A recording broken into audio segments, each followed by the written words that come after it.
Hello students, प्रीता's Hindi class में आपका स्वागत है। आज हम इस वीडियो में निदा फाजली द्वारा रचित पाठ अब कहाँ दूसरे के दुख से दुखी होने वाले के प्रश्नोत्तर करेंगे। प्रीवियस वीडियो में हम इसका सारांश पढ़ चुके हैं। यहाँ हम एनसीईआरटी प्रश्नों के साथ साथ परीक्षा उपयोगी अन्य महत्वपूर्ण प्रश्न भी करेंगे। तो आइए पढ़ते हैं। लेट्स स्टडी प्रश्नोत्तर ऑफ अब कहाँ दूसरे के दुख से दुखी होने वाले।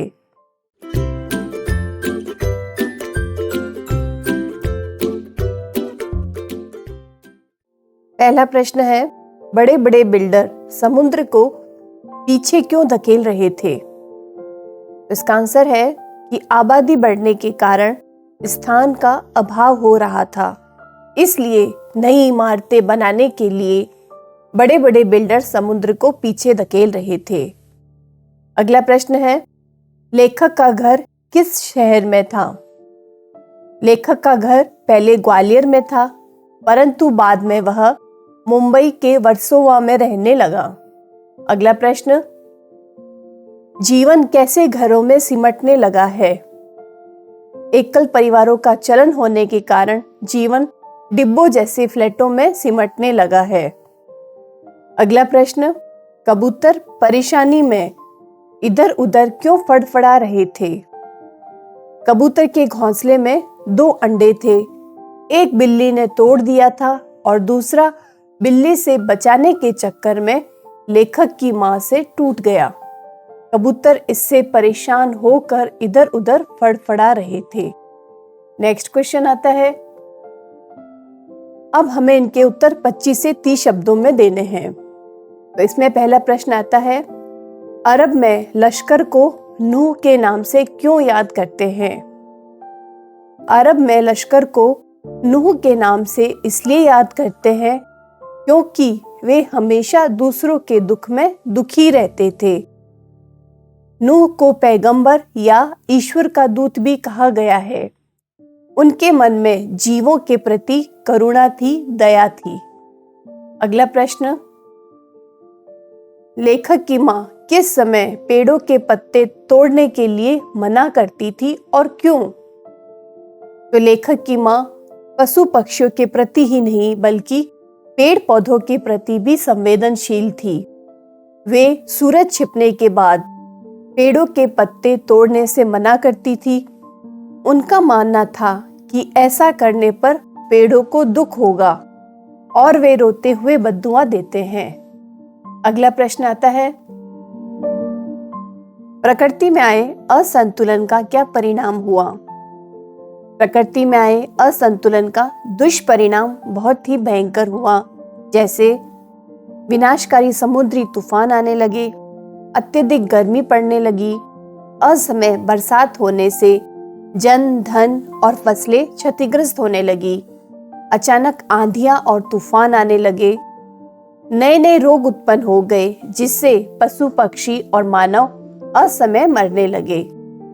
अगला प्रश्न है, लेखक की मां ने पूरे दिन का रोजा क्यों रखा? लेखक की मां धार्मिक विचारों वाली महिला थी।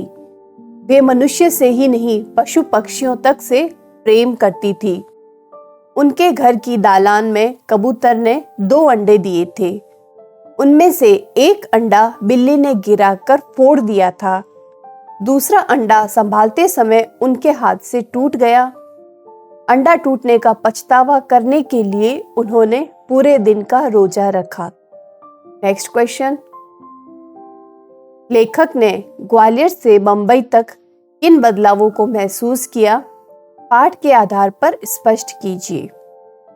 लेखक पहले ग्वालियर में रहता था, फिर बंबई के वर्सोवा में रहने लगा। पहले घर बड़े बड़े होते थे, दालान और आंगन होते थे, और अब डिब्बे जैसे घर होते हैं। पहले सब मिलकर रहते थे, संयुक्त परिवार हुआ करते थे, परंतु अब सब अलग अलग रहते हैं, एकल परिवार बढ़ रहे हैं। इमारतें ही इमारतें हैं, पशु पक्षियों के रहने के लिए स्थान नहीं रहे। पहले अगर वे घोंसले बना लेते थे तो उनका ध्यान रखा जाता था, परंतु अब उनके आने के रास्ते बंद कर दिए जाते हैं। नेक्स्ट क्वेश्चन, डेरा डालने से आप क्या समझते हैं, स्पष्ट कीजिए। तो डेरा डालने का आशय है अपने रहने की अस्थायी व्यवस्था करना। जिस तरह मनुष्य जब कहीं बाहर जाता है तो अपने रहने का ठिकाना बनाता है, इसी प्रकार पक्षी भी रहने और अंडे देने तथा अपने बच्चों की देखभाल के लिए डेरा डालते हैं। नेक्स्ट क्वेश्चन, शेख हयाज के पिता अपने बाजू पर काला चोंटा रेंगता देख भोजन छोड़कर क्यों उठ खड़े हुए? तो शेख हयाज के पिता अत्यंत दयालु और सहृदय व्यक्ति थे। एक बार वे कुएं से स्नान करके लौटे और भोजन करने बैठ गए। अचानक उन्होंने देखा कि एक काला चोंटा उनकी बाजू पर रेंग रहा है।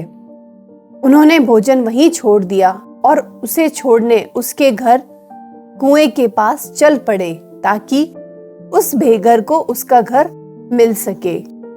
अगला प्रश्न आता है, निम्नलिखित प्रश्नों के उत्तर 50 से 60 शब्दों में लिखिए।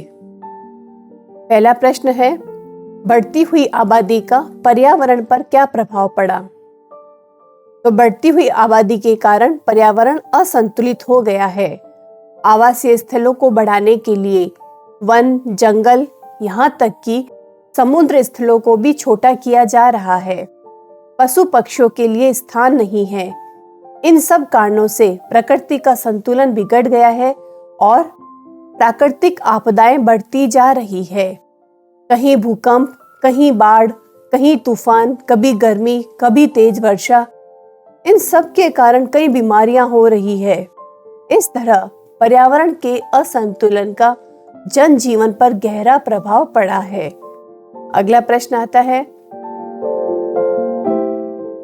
लेखक की पत्नी को खिड़की में जाली क्यों लगवानी पड़ी?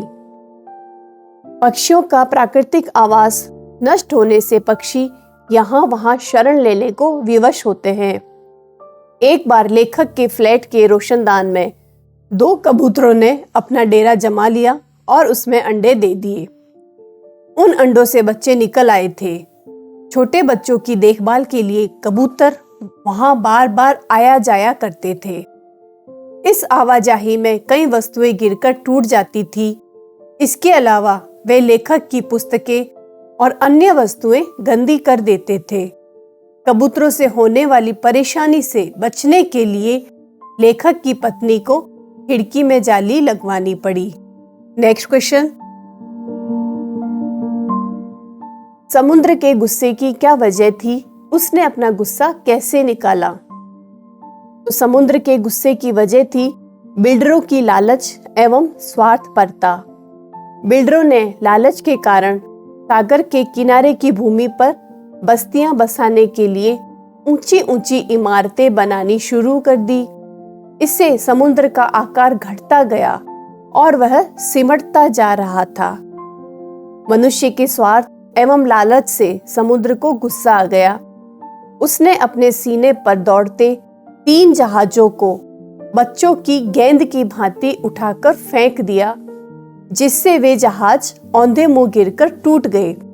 ये जहाज पहले जैसे अब चलने योग्य नहीं रहे थे। अगला प्रश्न आता है,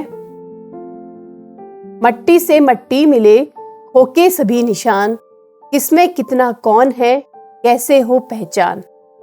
इन पंक्तियों के माध्यम से लेखक क्या कहना चाहता है, स्पष्ट कीजिए। इन पंक्तियों में बताया गया है कि सभी प्राणी एक ही मिट्टी से बने हैं और अंत में हमारा शरीर व्यक्तिगत पहचान खोकर उसी मिट्टी में मिल जाता है। यह पता नहीं रहता कि उस मिट्टी में कौन कौन सी मिट्टी मिली हुई है, यानी मनुष्य में कितनी मनुष्यता है और कितनी पशुता, यह किसी को भी पता नहीं होता। अगला प्रश्न है, निम्नलिखित के आशय स्पष्ट कीजिए। नेचर की सहन शक्ति की एक सीमा होती है। नेचर के गुस्से का एक नमूना कुछ साल पहले बंबई में देखने को मिला था। इसका आशय होगा कि प्रकृति के साथ मनुष्य खिलवाड़ करता रहा है परंतु प्रकृति की भी एक हद तक सहने की शक्ति होती है। इसके गुस्से का नमूना कुछ साल पहले बंबई में देखने को मिला था। इसमें 3 जहाजों को गेंद की तरह उछाल दिया था। अगला है, जो जितना बड़ा होता है उसे उतना ही कम गुस्सा आता है। तो इतिहास गवाह रहा है कि बड़े लोग प्राय शांत स्वभाव वाले, उदार और महान होते हैं। वे क्रोध से दूर ही रहते हैं। उनकी सहनशीलता भी अधिक होती है, परंतु जब उन्हें क्रोध आता है तो यह क्रोध विनाशकारी होता है। यही स्थिति विशाल समुद्र की होती है, जो पहले तो सहता जाता है, परंतु क्रोधित होने पर भारी तबाही मचा देता है। अगला है, इस बस्ती में न जाने कितने परिंदों चरिंदों से उनका घर छीन लिया है। इनमें से कुछ शहर छोड़कर चले गए हैं, जो नहीं जा सके हैं उन्होंने यहाँ वहां डेरा डाल लिया है। इसका होगा कि लेखक देखता है कि दिनों दिन जंगलों की सफाई होती जा रही है। इन स्थानों पर मानवों की बस्ती बस जाने से वन्य जीवों का प्राकृतिक आवास नष्ट हुआ है। इस कारण पक्षी एवं जानवर दोनों ही अन्यत्र जाने को विवश होकर शहर से कोसों दूर चले गए। कुछ पक्षी प्राकृतिक आवास के अभाव में इधर उधर भटक रहे हैं। वे मनुष्य के घरों की दालानों और छज्जों पर घोंसला बनाने को विवश है। नेक्स्ट है, शेख हयाज के पिता बोले, नहीं, यह बात नहीं है। मैंने एक घर वाले को बेघर कर दिया है। उस बेघर को कुएं पर उसके घर छोड़ने जा रहा हूं। इन पंक्तियों में छिपी हुई उनकी भावना को स्पष्ट कीजिए। शेख हयाज के पिता की इन पंक्तियों में उनकी यह भावना छिपी हुई थी कि वे पशु पक्षियों की भावनाओं को समझते थे। वे चींटे को भी घर पहुंचाने जा रहे थे। उनके लिए मनुष्य और पशु पक्षी सब एक समान थे। वे किसी को भी तकलीफ नहीं देना चाहते थे। नेक्स्ट क्वेश्चन, अब हम करेंगे भाषा अध्ययन संबंधित प्रश्न। तो इसमें पहला प्रश्न है, उदाहरण के अनुसार निम्नलिखित वाक्यों में कारक चिन्हों को पहचान कर रेखांकित कीजिए और उनके नाम रिक्त स्थानों में लिखिए। यहाँ हमें पहले कारक चिन्हों को पहचान कर रेखांकित करना है और ये कौन सा कारक है ये हमें यहाँ बतलाना है। तो उदाहरण में दे रखा है, माँ ने भोजन परोसा। इन प्रश्नों को हल करने के लिए आपको कारक चिन्हों का पूर्णतः ज्ञान होना चाहिए। जैसे माँ ने भोजन परोसा, तो यहाँ कारक होते हैं कर्ता ने, तो यहाँ ने का हो गया कारक कर्ता। ये हमें उदाहरण से समझा रखा है। अब आगे वाले हम स्वयं करेंगे। मैं किसी के लिए मुसीबत नहीं हूं, तो यहाँ के लिए एक कारक चिन्ह है और इसमें कौन सा कारक होगा? कर्ता ने कर्म को करण से संप्रदान के लिए, चूंकि संप्रदान के लिए प्रयुक्त होता है, इसलिए यहाँ संप्रदान कारक चिन्ह है। अगला है, मैंने एक घर वाले को बेघर कर दिया। तो सबसे पहला कारक होता है कर्ता ने, तो ने मैंने, तो यहाँ मैंने हो गया कर्ता कारक। अगला है को, कर्ता ने कर्म को, तो को कारक चिन्ह कर्म का है। नेक्स्ट है, कबूतर परेशानी में इधर उधर फड़फड़ा रहे थे। यहाँ मैं हो गया कारक चिन्ह, क्योंकि कर्ता ने कर्म को करण से संप्रदान के लिए अधिकरण मैं और पर, जहाँ मैं और पर आता है वहाँ अधिकरण कारक होता है, तो यहाँ अधिकरण कारक है। उसी तरह नीचे पर, दरिया पर जाओ तो उसे सलाम किया करो, तो जैसे मैंने अभी बताया अधिकरण मैं और पर में होता है, तो यहाँ पर में अधिकरण कारक आएगा और उसे या उसको, कर्म को, तो यहाँ कर्म कारक होगा। अब आता है अगला प्रश्न, नीचे दिए गए शब्दों के बहुवचन रूप लिखिए। तो यहाँ एक वचन शब्द दे रखे हैं और हमें इसका बहुवचन बताना है। चींटी, चींटी का होगा चींटियां। घोड़ा, घोड़े। आवाज, आवाजें। बिल, बिल का होगा बिल ही। फौज, फौजें। रोटी, रोटियां। बिंदु, बिंदु का बिंदु भी होता है और बिंदुओं को भी होता है। दीवार, दीवारें। टुकड़ा, टुकड़े। अब एक वचन बहुवचन के बाद अब हम बढ़ते हैं अगले प्रश्न की तरफ। निम्नलिखित वाक्यों में उचित शब्द भरकर वाक्य पूरे कीजिए। तो यहाँ सिमिलर लग रहे हैं आपको ये वर्ड्स, परंतु इनके अर्थ अलग अलग होते हैं। आजकल जमाना बहुत खराब है, तो यहाँ जमाना और जमाना, तो इसमें हम ये लिखेंगे जमाना। नेक्स्ट है पूरे कमरे को सजा दो। सजा और सजा, तो यहाँ सजा का हो गया डेकोरेशन और सजा का हो गया पनिशमेंट। तो ये सजा दो मतलब कमरे को डेकोरेट कर दो। माँ दही जमाना भूल गई, तो यहाँ जमाना लिखना है हमें। नेक्स्ट है जरा चीनी तो देना, तो ये जरा चीनी तो देना। दोषी को सजा हो दी गई, तो यहाँ सजा आएगा। लास्ट है महात्मा के चेहरे पर तेज था, तो यहाँ हम तेज लिखेंगे। भाषा अध्ययन के बाद अब हम बढ़ते हैं अन्य पाठ्येतर प्रश्न या एक्स्ट्रा क्वेश्चंस की तरफ। एक्स्ट्रा क्वेश्चन में पहला क्वेश्चन है, सुलेमान बादशाह अन्य बादशाहों से किस तरह अलग थे? सुलेमान, जिन्हें बाइबल में सोलोमन कहा गया है, वे केवल मानव जाति के ही राजा नहीं थे, बल्कि सारे छोटे बड़े पशु पक्षी के भी हाकिम थे। वह इन सब की भाषा भी जानते थे, जबकि अन्य राजाओं के पास ऐसी संवेदनशीलता और मानवता नहीं होने से सुलेमान अन्य बादशाहों से अलग थे। अगला प्रश्न, महाभारत में युधिष्ठिर का एकांत कुत्ते ने किस तरह शांत किया?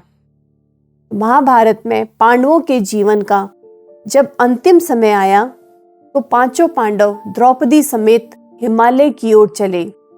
उनके साथ एक कुत्ता भी चल रहा था। ज्यों-ज्यों पांडव ऊंचाई की ओर बढ़ते जा रहे थे, त्यों-त्यों एक एक कर पांडव युधिष्ठिर का साथ छोड़ते जा रहे थे। अंत में कुत्ता ही था जिसने युधिष्ठिर के अकेलेपन को दूर किया और उनके साथ चलता रहा। अगला प्रश्न, दुनिया के बारे में लेखक का और आज के मनुष्य के विचारों में क्या अंतर है? तो दुनिया के बारे में लेखक का विचार उदारतापूर्ण था।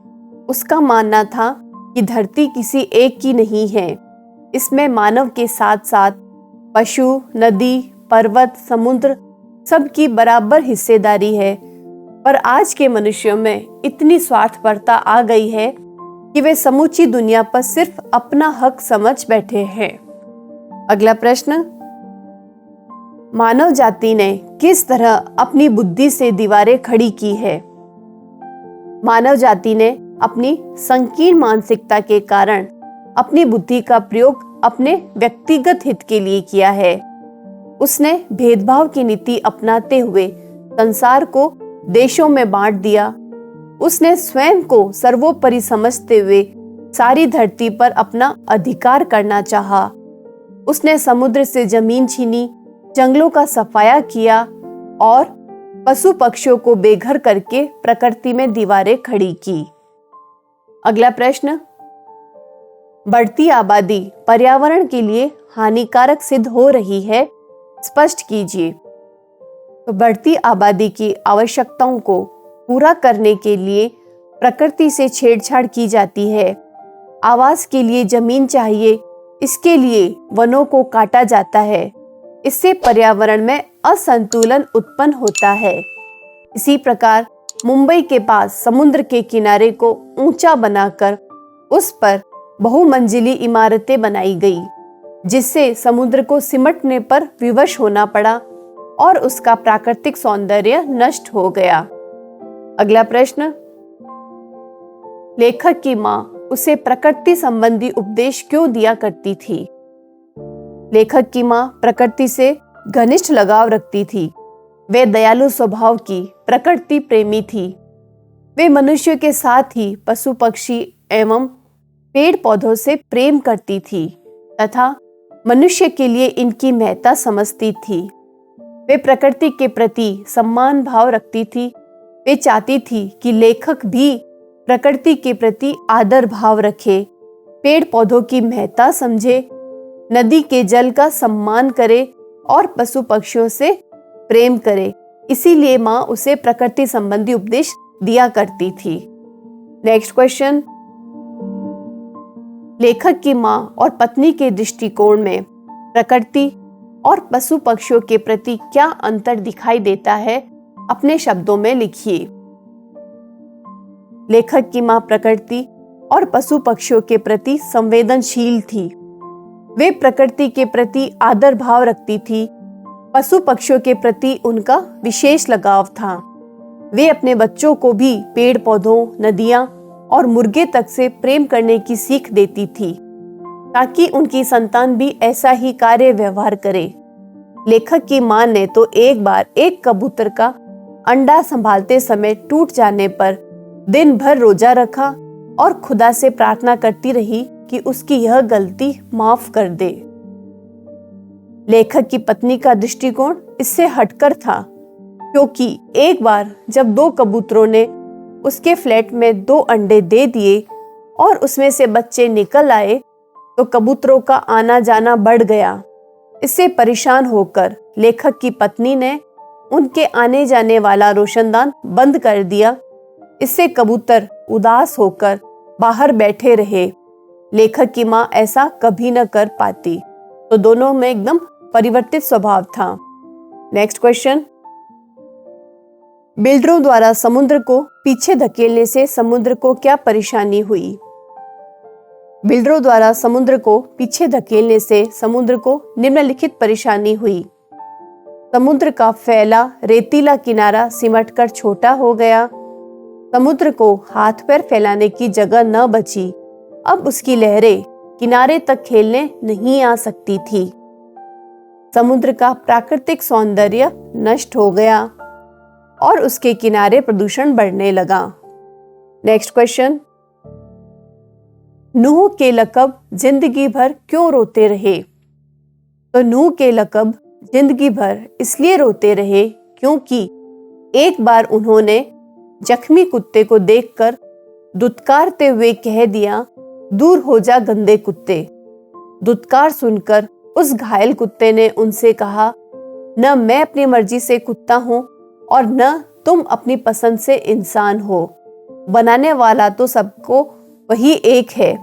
उसकी बात सुनकर वे आजीवन रोते रहे।